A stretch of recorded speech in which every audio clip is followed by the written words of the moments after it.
आणि बोंदुगिरी करत महिलांना फसवणाऱ्याला पुणे पोलिसांनी अटक केली आहे। ईश्वराचा अवतार असं असल्याचं सांगत 26 वर्षीय महिलेवर लैंगिक अत्याचार या व्यक्तीने केले।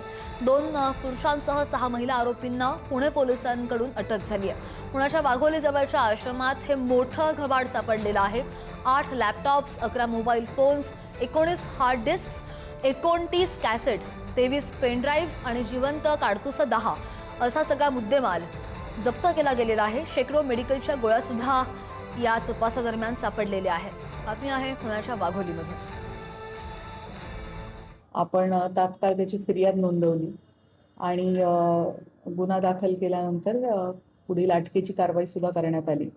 सो बेसिकली याच्यामध्ये जो भोंदू आहे त्याने समोरचे पीडित व्यक्तीचा छळ केलेला आहे, त्याला अमानुष वागणूक दिलेली आहे, मॉलेस्टेशन केलेलं आहे, रेप केलेला आहे आणि त्याच्यामुळे आपण सर्व संबंधित कलम आणि सुपरस्टिशन्स ॲक्टचे संबंधित कलम याप्रमाणे गुन्हा दाखल केलेला आहे।